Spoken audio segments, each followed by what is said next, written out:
Hello everyone, this side Ishka from Indonesia and currently I'm a second year MBBS student. So, जो मेरा first video था, it was on biology and this video is going to be on chemistry. This time I chose chemistry. It is really easy to score in chemistry as compared to physics. ठीक है? So, firstly, I'm going to tell you कि what are the subjects which are included in chemistry. Chemistry ना एक single subject नहीं है, ठीक है. If you will take it as a single subject तो थोड़ा डिफिकल्ट हो जाएगा इसको पढ़ना. तो केमिस्ट्री में ऐसा क्या होता है कि केमिस्ट्री जो 3 सब्जेक्ट्स को मिला के एक केमिस्ट्री बनाए. कौन कौन से हैं? Like inorganic chemistry, organic chemistry and physical chemistry. ठीक है. सो जब आप पढ़ने जाते हो केमिस्ट्री को तो यू हैव टू सी कि आप क्या पढ़ने जा रहे हो. आप ऑर्गेनिक पढ़ने जा रहे हो या फिर इनऑर्गेनिक पढ़ने जा रहे हो या फिजिकल पढ़ने जा रहे हो. उसके बाद आपको पता चला है कि हाँ इस सब्जेक्ट को कैसे अप्रोच करना है. मतलब जो स्ट्रैटेजी होती है अप्रोच करने की तीनों की, ऑर्गेनिक की, फिजिकल की, इनऑर्गेनिक की, तीनों की डिफरेंट होती है. ठीक है. अगर सेम स्ट्रैटेजी से तीनों को पढ़ने जाओगे ना पक्का ले डूबोगे तीनों के तीनों को. तो अलग अलग स्ट्रैटेजी होती है, उस स्ट्रैटेजी को फॉलो करो then you will score really good. Fine. Okay. Now मैंने कहाँ से क्या क्या पढ़ा था. तो जो सब्जेक्ट से पहला इनऑर्गेनिक, तो इनऑर्गेनिक केमिस्ट्री को मैंने विशाल तिवारी सर से पढ़ा था एंड ऑर्गेनिक पंकज सर से and physical chemistry Amit sir से, अमित महाजन सर से. ठीक है. इन तीनों टीचर्स की वीडियो मैंने यूट्यूब चैनल से देखी थी. ठीक है. ऐसा नहीं है कि आपको किसी अलग बैच में इनरोल करना पड़ेगा खुद को इन सारी वीडियोस को देखने के लिए. यूट्यूब चैनल पे तीनों टीचर्स की वीडियो अवेलेबल हैं, आराम से जाके देख सकते हो. ठीक है. कोई स्पॉन्सर्ड नहीं है मेरा ये वीडियो, मैं सच बता रही हूँ. मैंने इन तीनों टीचर से ही पढ़ा था इन माई सेकेंड अटेम्प्ट मेनली मैंने इन तीनों टीचर से पढ़ा था और सेकेंड अटेम्प्ट में ही मैंने केमिस्ट्री ढंग से पढ़ी थी. To be very true. So you can also follow the what are sources. कौन से सोर्स से केमिस्ट्री पढ़े तीनों सब्जेक्ट के लिए. सो सिंपल, तीनों सब्जेक्ट के लिए एक ही सोर्स रखना है, that is NCERT, not other sources. Please, NCERT is sufficient and is enough to score good in NEET UG. Okay, now how to read and what to read in chemistry, है ना. तो chemistry में मैंने बोला ना 3 subjects include किए गए हैं, फिजिकल, इनऑर्गेनिक एंड ऑर्गेनिक. ठीक है. तो पहले अगर मैं फिजिकल के बारे में बताऊँ ना, फिजिकल से मेनली 2 टाइप के क्वेश्चंस जो है वो पूछ सकते हैं. एक तो थ्योरी बेस्ड क्वेश्चन होता है और एक न्यूमेरिकल बेस्ड क्वेश्चन होता है. तो थ्योरी बेस्ड क्वेश्चन के लिए तो आपको line by line, physical chemistry की बात कर रही हूँ ये मैं, तो उसमें लाइन बाय लाइन नहीं पढ़ना होता है केमिस्ट्री को. केमिस्ट्री की जो टेक्स्ट बुक है, अगर थ्योरी क्वेश्चन भी पूछते हैं फिजिकल केमिस्ट्री में तो आपको उसको लाइन बाय लाइन नहीं पढ़ना है. एक्चुअल में मेनली वो थ्योरी में अगर पूछ भी रहे ना तो वो पूछेंगे फॉर्मूला. ठीक है. मतलब कोई ऐसा दे दिया कि assume CEC concentration of dash stress, MEC molarity और 3-4 फार्मूले लिख दिए. 4 फार्मूले लिखेंगे ऑप्शन में, पूछेंगे which one is right. So formula पूछ सकते हैं अगर थ्योरी से कुछ, थ्योरी अगर पूछ रहे हैं फिजिकल केमिस्ट्री से तो, या फिर वो डिफिनीशन पूछ सकते हैं. ठीक है. मतलब कि किसी चीज़ का डिफिनीशन दे दिया और नीचे ऑप्शन लिख दिया ABCD, मतलब मोलालिटी का डिफिनीशन है या मोलारिटी का है या मोल का डिफिनीशन है, तो ऐसा वो ऑप्शन दे देंगे. तो इस टाइप के क्वेश्चन पूछ सकते हैं. या फिर fact based question. Fact based question है ना वो बुक में हाईलाइटेड होता है. ठीक है. तो वो फैक्ट बेस्ड क्वेश्चन भी पूछ सकते हैं. एक तो उसमें होगा सॉल्यूशन चैप्टर में इथेनॉल से रिलेटेड बहुत सारे क्वेश्चंस दिए हुए हैं, तो वो सब जो है वो पूछ सकते हैं. मेनली थ्योरी में यही सब पूछते हैं और जो कुछ फिगर्स दिए होंगे सॉलिड चैप्टर में दिया हुआ है मेनली, तो वो सब भी देख लेना. मतलब इसमें लाइन बाय लाइन नहीं पढ़ना है. अब जब पढ़ोगे ना वो पता चल जाए कि हाँ ये जो है इससे क्वेश्चन फ्रेम हो सकता है और ये इंपॉर्टेंट है, तो उसको हाईलाइट कर लो ताकि जब आप दोबारा रिवाइज करना हो तो पूरा आपको लाइन बाय लाइन ना पढ़ना पड़े. सिर्फ जो हाईलाइटेड पॉइंट आपने हाईलाइट किया हुआ है उसमें सिर्फ उतना ही पढ़ना पड़े. ठीक है.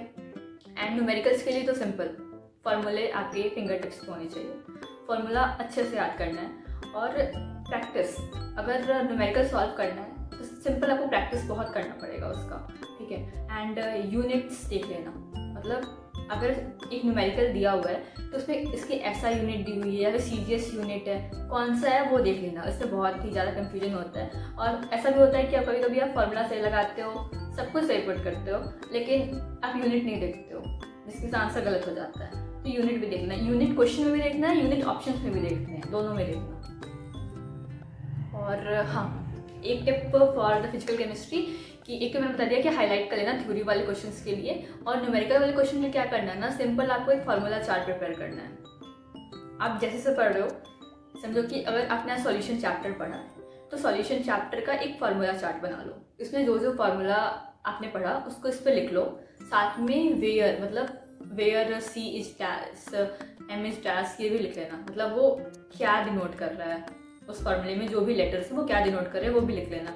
And then which unit you have to put, ये सब लिख लेना, क्योंकि एग्जाम के टाइम पे अब बायो की तो आपको पूरी पढ़नी पड़ेगी 1 वीक पहले एक बार। मैंने पढ़ी थी, बहुत हेल्पफुल थी, इसलिए कह रही हूँ। और फिजिकल केमिस्ट्री के लिए तो सिंपल हाईलाइटेड पॉइंट्स देख लेना थ्योरी के लिए, और जो न्यूमेरिकल होता है अगर फार्मूला चार्ट होगा ना तो आराम से रिवाइज हो जाएगा एक बार में, क्योंकि फार्मूला चार्ट में सिर्फ फार्मूला होगा और न्यूमेरिकल में फार्मूला ही बेस्ड पूछेंगे, फार्मूला बेस्ड ही पूछते हैं। सो इट्स सफिशिएंट, इतना कर लोगे फिजिकल केमिस्ट्री के लिए तो।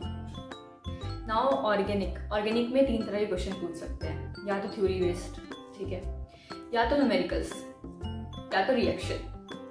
इन 3 तरह के क्वेश्चन ही आ सकते हैं। तो थ्योरी के लिए मेनली पता है वो रिएक्शन के नेम पूछते हैं, कि बहुत सारे उसमें ऐसे रिएक्शन है जिनका एक अलग अलग नाम दिया हुआ है ऑर्गेनिक में, तो वो याद कर लेना कि साइंटिस्ट के नेम पे दिया हुआ है रिएक्शन का नाम, तो वो सब पूछ सकते हैं थ्योरी में। या फिर कुछ फैक्ट्स बेस्ड क्वेश्चन उसमें भी हैं ऑर्गेनिक में भी, वो भी पूछ सकते हैं। तो ऑर्गेनिक में भी यही करना है, थ्योरी क्वेश्चन के लिए हाईलाइट कर लेना है, और जब दोबारा रिवाइज करने जाओगे ऑर्गेनिक केमिस्ट्री को तो एनसीईआरटी में जो हाईलाइटेड पॉइंट होगा ना उनको ही देखना, पूरा लाइन में लाइन पढ़ने की जरूरत नहीं है उसमें, ठीक है। एंड न्यूमेरिकल्स वो है ना क्रोमेटोग्राफी वाला क्वेश्चंस, तो न्यूमेरिकल्स उसमें से आ सकते हैं। For reaction, mainly reaction most of the जो आता है ना क्वेश्चन ऑर्गेनिक केमिस्ट्री से वो रिएक्शन पे बेस्ड ही आता है। तो रिएक्शन के लिए क्या करना होता है ना कि सिंपली आपका कॉन्सेप्ट क्लियर होना चाहिए उसमें, रिएक्शन के लिए कॉन्सेप्ट चाहिए भाई, तो उसका कॉन्सेप्ट अच्छे से क्लियर कर लेना। Exceptions very important in reactions, क्योंकि एग्जाम में मेनली होता है ना कि वो एक्सेप्शंस पूछ सकते हैं। अब आपने अपने दिमाग में बना रखा है कि इसको ऐसे करना होता है, सॉल्व करना होता है, इस रिएक्शन पे ऐसा रिएक्शन होगा, बट कुछ एक्सेप्शंस होते हैं उनको बहुत अच्छे से पढ़ लेना, क्योंकि वो स्कोरिंग हो जाएगा। फिर अगर रिएक्शन आया ना तो वो रैंक पे डिसाइड कर सकता है अगर एक्सेप्शन वाले रिएक्शंस आ गए तो, कि मोस्ट ऑफ द स्टूडेंट्स होंगे वो फिर वही करके आएंगे जो करते आए हैं। लेकिन अगर आपको एक्सेप्शंस पता होगा तो आपको पता होगा कि इससे ऐसा नहीं होगा, इसमें उल्टा होगा, फिर कुछ अलग होगा, तो वो रैंक डिसाइड करते हैं ऐसे question. So focus on exceptions also.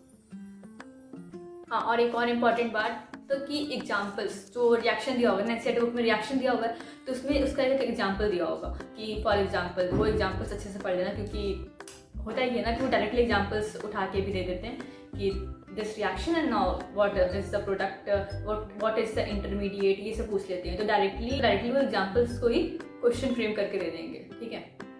सो वो पढ़ लेना, एग्जाम्पल्स बहुत इंपॉर्टेंट होते हैं।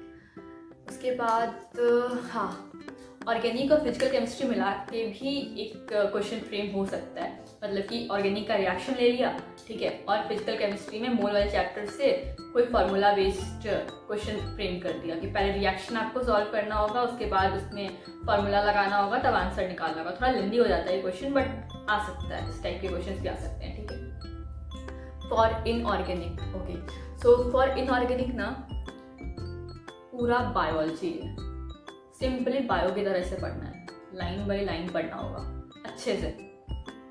तो इनऑर्गेनिक में एक टिप्स मैं आपको दूंगी कि, तो इनऑर्गेनिक में आपको एक टिप दूंगी, make 1 page note of inorganic. अब 1 पेज का मतलब ये नहीं कि एक पेज बनाना है तो उसमें इंपॉर्टेंट चीज़ें हटाई जा रही हैं कि एक ही पेज बनाना है, ऐसा नहीं होता है। 1 पेज नोट्स का मतलब यहाँ पे ये हुआ कि ऐसा नोट्स बनाना जिसमें सारे इंपॉर्टेंट पॉइंट्स जो है वो कवर हो जाए। उसके लिए आपको 4 पन्ने लग ना, 4 पन्ने लगा लो, कोई प्रॉब्लम नहीं है, बट ऐसा बनाना कि सब सारे पॉइंट कवर हो जाए, ठीक है। और छोटा छोटा लिखना, फॉन्ट साइज ना छोटा छोटा होना चाहिए, वरना एक बुक बन जाएगी अलग से। वो बहुत ही हेल्पफुल होता है, मतलब एक बार बना लोगे ना, बार बार बुक खोलने की जरूरत नहीं पड़ेगी, उसी को बार बार रिवाइज करना। मैंने भी यही किया था, बस एक बार ही अच्छे से बना ली थी, मतलब 2-3 बार पढ़ने के बाद ही अच्छे से बनती है, एक बार पढ़ने के बाद अच्छे से नहीं बनती। 2-3 बार बुक पढ़ोगे तो अच्छे से पता चल जाएगा कि कौन कौन सा चीज़ इसमें इंपॉर्टेंट है, आराम से उसको लिख लेना एक पन्ने में, और फिर जब चौथी बार रिवाइज करना ना, उस पन्ने पर रिवाइज करना बस। और एग्जाम के पहले भी वही रिवाइज करके जाना है, वही एक पेज मतलब जितने पेज के नोट्स बन रहे हैं उनके। और कंसेप्ट तो बहुत कम होता है इनऑर्गेनिक में, कंसेप्ट का कुछ इतना खेल होता नहीं, मेनली वो लर्निंग बेस्ड होता है, आराम से याद कर लो। और एक बात और है कि इसमें ऐसा नहीं होता है कि वो आपसे बॉइलिंग पॉइंट पूछ लेंगे या मेल्टिंग पॉइंट पूछ लेंगे। अभी तक तो ऐसा मैंने कोई क्वेश्चन ज़्यादा देखा नहीं है कि मेल्टिंग और बॉइलिंग पॉइंट डायरेक्टली पूछ रहे हैं। हो सकता है कभी कभार एक दो आ जाए, बट मोस्टली क्या होता है कि वो सीक्वेंस पूछ लेते हैं, मतलब इंक्रीजिंग ऑर्डर या फिर डिक्रीजिंग ऑर्डर पूछ लेंगे, ऐसा पूछ लेते हैं। तो एनसीईआरटी बुक में ना बहुत सारे बॉक्सेस दिए हुए हैं, ठीक है। बॉक्सेस में क्या क्या लिखा हुआ है कि इनकी स्पेसिफिक ग्रेविटी ऐसे है, इनकी बॉइलिंग पॉइंट ये है, मतलब ब्लॉक्स है, कोई पी ब्लॉक है तो उसमें एलिमेंट्स के नाम दिए हुए हैं और ऐसा लिखा हुआ है। तो आपको उसमें उसकी बॉइलिंग पॉइंट नहीं याद करनी है, आपको सीक्वेंस याद करना है कि डिक्रीजिंग ऑर्डर हो रहा है या फिर इंक्रीजिंग ऑर्डर हो रहा है या फिर कहाँ पे एक्सेप्शन आ रहा है, और वो एक्सेप्शन आ रहा है तो एक्सेप्शन क्यों आ रहा है उसका रीज़न पता होना चाहिए, ठीक है। ये करना है सिंपली। और टू सॉल्व इन केमिस्ट्री, तो केमिस्ट्री में तीनों के लिए सेम स्ट्रैटेजी अप्लाई करना, सॉल्व करने, पढ़ने में नहीं, पढ़ने में डिफरेंट डिफरेंट स्ट्रैटेजी मैंने बता दी कैसे पढ़ना है, सॉल्व करने में सेम स्ट्रैटेजी अप्लाई कर सकते हो। सबसे पहले चैप्टर वाइज क्वेश्चन करना, चैप्टर वाइज क्वेश्चन बहुत इंपॉर्टेंट है।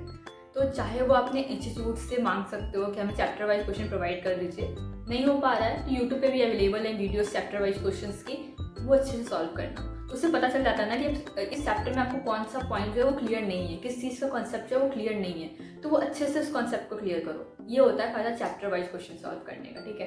तो पहले चैप्टर वाइज क्वेश्चन सॉल्व कर लेना। उसके बाद एक इम्पॉर्टेंट चीज़ और, ऐसा करना है केमिस्ट्री में कि एक्सरसाइज भी देखना है। यस, एनसीईआरटी का जो लास्ट में एक्सरसाइज दिया होता है ना, वो अच्छे से देख के जाना, इवन वो भी देखना, और जो चैप्टर के अंदर छोटे छोटे बॉक्स बना के दिए होते हैं ना क्वेश्चंस, वो भी अच्छे से देखना है। कई बार उसमें से भी क्वेश्चंस आते हैं। तो एनसीईआरटी बुक के अंदर इंटरनल क्वेश्चंस जो भी दिए हुए हैं और जो एक्सरसाइज के क्वेश्चंस दिए हुए हैं उनको भी केमिस्ट्री में नहीं छोड़ना है, तीनों सब्जेक्ट्स में, मतलब कि ऑर्गेनिक, इनऑर्गेनिक और फिजिकल, तीनों में ही नहीं छोड़ना है, तीनों में ही वो करके जाना है, ठीक है। पहले एनसीईआरटी अच्छे से कर लेना बढ़िया से। उसके बाद सिंपल, देन ये दोनों हो गया, क्या बोले, चैप्टर वाइज कर लेना, एक्सरसाइज कर लेना। उसके बाद तीसरा क्या, पीवाईक्यू कर लेना। पीवाईक्यू के सोर्स कहाँ से पीवाईक्यू मिलेंगे, ऐप्स बहुत सारे अवेलेबल हैं, प्ले स्टोर पे आराम से जाओ, डाउनलोड कर लो, पीवाईक्यूज मिल जाएंगे। नहीं मिल रहे हैं वहाँ पे, नहीं डाउनलोड हो रहा है, यूट्यूब जाओ, यूट्यूब पे भी बहुत सारे वीडियोस अवेलेबल हैं पीवाईक्यूज के, आराम से सॉल्व कर लो। वो भी नहीं हो रहा है, मॉड्यूल में एक सेक्शन होता है पीवाईक्यूज का, वहाँ से भी सॉल्व कर सकते हैं आप। या फिर लास्ट चॉइस है कि आप कुछ अलग से बुक खरीद लो। अगर आपको हार्ड कॉपी पढ़ने का मन करता है तो you can by any book, बहुत सारे बुक अवेलेबल हैं पीवाईक्यूज के लिए, आप कोई भी बुक ले लो, अच्छा होता है। मतलब पीवाईक्यूज में क्या होता है, वो प्रीवियस ईयर क्वेश्चन ही देते हैं ना, तो सारे बुक में लगभग सेम ही होते हैं प्रीवियस ईयर क्वेश्चन, वो थोड़ी चेंज कर देंगे वो प्रीवियस ईयर क्वेश्चन, इसीलिए कोई भी बुक ले लो अच्छी सी, बस इतना ध्यान देना कि आंसर्स उस बुक में सही भी हो, क्वेश्चंस तो सेम ही होंगे, आंसर्स कई बार क्या होता है कि अलग अलग बुक में डिफरेंट डिफरेंट आंसर्स दे देते हैं, तो ट्रस्ट वर्दी जो बुक होगा उसको खरीदना, ठीक है। नाउ किस टाइप के क्वेश्चंस पूछे जाते हैं केमिस्ट्री से, सेम असर्शन रीजन पूछा जाता है, ठीक है। मैचिंग टाइप क्वेश्चंस आ सकते हैं, मोर देन वन ऑप्शंस, जैसे कि ABCD लिखा हुआ है तो नीचे ऑप्शन 1 2 3 4 में लिख दिया है कि A and B, C and D, या फिर none of these, all of these. तो इस टाइप के क्वेश्चंस आ सकते हैं, या फिर सिंगल स्टेटमेंट वाले क्वेश्चंस आ सकते हैं, या फिर सिंगल न्यूमेरिकल वाले क्वेश्चंस आ सकते हैं। सिंपली एक न्यूमेरिकल दिया हुआ है, सॉल्व करना है, नीचे ऑप्शंस में लिखे हुए नंबर, तो आपको टिक आउट करना है उसमें, अच्छे से करना जो भी करना। उसके बाद जो टिप्स मैं आपको ये दे रही हूँ कि सारे ऑप्शंस को पढ़ना है, read every option, okay. And तुक्के तो बिल्कुल नहीं मारने हैं, ABCD करके तुक्के नहीं मारने उसमें कि ये किस पे आता है, कि 1 2 3 4 पढ़ते इस पे 10 आएगा वो सही आंसर हो जाएगा, ऐसा नहीं करना है, कोई भी तुक्के नहीं मारने, माइनस मार्किंग हो जाएगी बेवजह, इससे बढ़िया मत ही मारो गलत सलत, इसलिए तुक्के नहीं मारने। और OMR शीट का यूज करो अभी से ही, घर पे सॉल्व कर रहे हो, हॉस्टल में सॉल्व कर रहे हो, आप कहीं भी सॉल्व कर रहे हो, OMR शीट का यूज करो। एक OMR आपको इंस्टीट्यूट से मिल जाएगा अगर मांगोगे तो, अगर नहीं मिल रहा है इंटरनेट अवेलेबल है, डाउनलोड कर लो कोई भी OMR शीट, एक नीट के पैटर्न की फोटोकॉपी करा लो उसकी, रख लो, आराम से सॉल्व करो, बट यूज OMR, प्रैक्टिस अच्छी हो जाती है, एग्जाम के टाइम फिर आपको वो दिक्कत नहीं होगी कि अब हाथ नहीं चल रहे हैं OMR शीट पे, ऐसा नहीं होगा, ठीक है। एनालाइज करना, कोई भी टेस्ट दे रहे हो, कोई भी क्वेश्चंस आप सॉल्व करने जा रहे हो अभी केमिस्ट्री की, आप कुछ भी कर रहे हो, एनालाइज इट, पता करो कहाँ गलतियाँ हो रही थी, कहाँ हो रही हैं, ठीक है। Right it on a diary, और फिर जब दोबारा सॉल्व करने जाओ, दोबारा टेस्ट देने जाओ, जस्ट रीड, पढ़ो उस डायरी को, पढ़ोगे तो पता चलेगा कि ये गलतियाँ की थी अब नहीं करनी है, फिर भी हो रही है, नो प्रॉब्लम, दोबारा डायरी पे लिखो। प्रैक्टिस करोगे ना गलतियाँ कम हो जाएंगी, बट अभी से करना स्टार्ट करो। ये नहीं कि अब 10 दिन पहले करना स्टार्ट करें एग्जाम के, तब तो हो गया आपका, ठीक है, अभी से करना। और ऐसा पढ़ना ना, और ऐसे चार्ट्स जो भी मैंने बताए वो तैयार करना, मतलब 1 पेज नोट्स जो भी बताए ना इनऑर्गेनिक के, वो फिजिकल केमिस्ट्री के लिए फार्मूला चार्ट्स ऐसे तैयार करना कि एग्जाम के 1 वीक पहले उसे आप पढ़ के जा सको। एग्जाम के 1 वीक पहले ना सब कुछ पढ़ के जाना है। तो अभी से तैयार कर रखना कि उस समय पूरा बुक ना पढ़ना पड़े, क्योंकि एक बार तो पढ़ना पड़ेगा 1 वीक पहले, तभी वो जाके क्लिक करेगा वहाँ पे माइंड में जो भी आंसर्स होंगे। अब बिना पढ़े जाओगे तो फिर सोचना पड़ेगा और बहुत ज़्यादा कन्फ्यूजन हो जाएगा, बहुत ज़्यादा डाउट हो जाएगा। तो बस if you have any doubt you can ask me in the comment section. Okay, तब तक के लिए all the best, bye. If you like this video then please like, share and subscribe.